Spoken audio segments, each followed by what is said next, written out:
গোপাল দাস, সিঙ্গুর জলাঘাটা, হুগলি থেকে লিখছেন, প্রেমের নীর খোঁজে মন ব্যাকুল দিশাহারা, ছুটছে দিগন্তের হৃদয় পাগল পাড়া। জীবন আকাশে একটু শান্ত শীতল ছায়া, বয়ে যাক এক বুক ভালোবাসা প্রেম মায়া।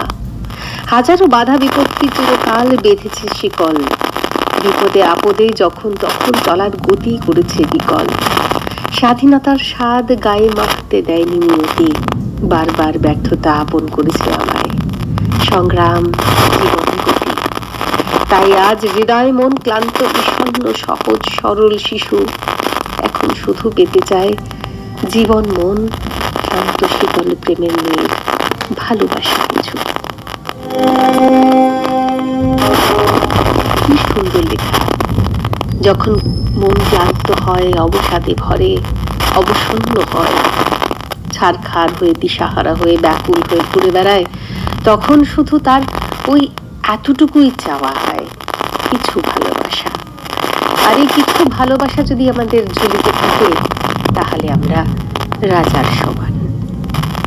তাই এই কিছু ভালোবাসা তো সকলের কপালে থাকে না, তবে কোনো একটা সময় এই ভালোবাসার খোঁজ আমরা পাই। তাই সেই অপেক্ষাটুকুই কিন্তু আমাদের জীবনের কাছে সব থেকে বড় চ্যালেঞ্জ হয়ে দাঁড়ায়, আর সেটাই কিন্তু বড় প্রাপ্তি হয়ে দাঁড়ায়। আর কিছুই সেখানে বোধহয় কাজ করে না। খুব সুন্দর লেখা গোপালবাবু, খুব ভালো থাকুন। আর এভাবেই চিঠি লিখে আমাদের সঙ্গে থাকুন, কারণ আমাদের চিঠি আমাদের ভালো রাখে, কাছে রাখে, ভালোবাসায় বেঁধে রাখে।